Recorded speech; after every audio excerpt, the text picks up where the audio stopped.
gangs. Now we know that when capital is not able to function, it has its ways of finding its roots to re-establish itself, and aided by the help of digitalization, it's going to find more and more obscure ways in which people do not understand how the flow takes place. So the unknown factors in financial flows and how they come into cities and how they begin to exert pressure on daily lives and the capital investment that we follow subsequently is going to be a major challenge in the future for what we call participatory planning. Because on the one hand, it's easy to use the digital media to find people's opinion on apps, etc. It's very easy to tap.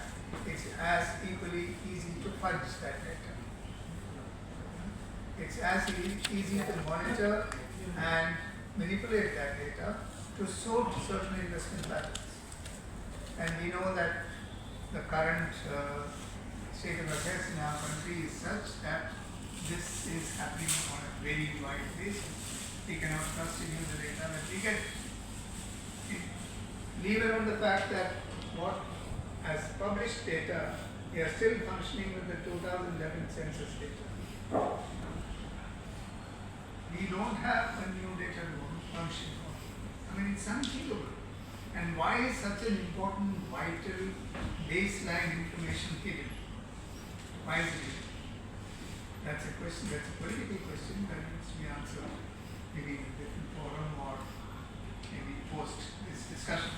But the important thing is that the digital medium, which is coming in so happily, we are welcoming it, India is very proud, we have had meetings in our most critical locations, inviting the globe to come and invest in this country on AI. What does that mean in terms of demand of water and electricity and space on India? Where is that going to come from? The globe is going to come and want to put their money here. How are we going to provide the space and electricity and water for them, which we don't have for our own people? How are we going to distribute it? You think they are going to go home, wind up their business and go home? They will take what they need. And so we are going to face a major threat in terms of basic services which are to be given, what you call a move from a right to a need. What it does is the right is taken by the person who is deprived, and the need is the provision by the state to meet that demand. So in other words, a right to need shift is actually a shift from people to the state. And we know how dangerous that shift can be in our current condition. When you can see how everything is being obscured. And that's the first thing that works against the participatory planning process. What we need is more transparency, more information out here, more lives being touched by decisions, and they have the autonomy to decide their own well-being. That is going to be threatened by this digitization which we are so happily romanticizing. So I would like to say that I'll wind up with one small suggestion towards this.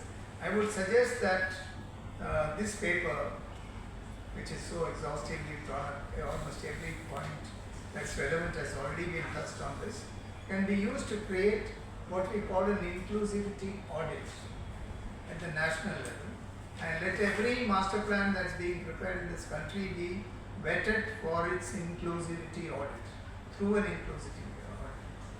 With that, you can figure out whether this plan is actually addressing issues of people and the vulnerable people or not. And when I say vulnerable, it's a very broad spectrum. I don't want to go into anything specifically.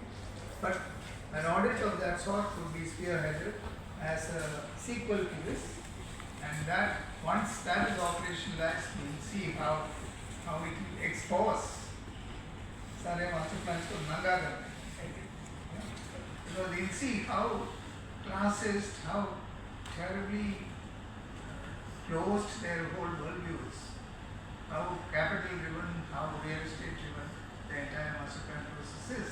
It will become visible. So with that suggestion I propose. Thank you very much.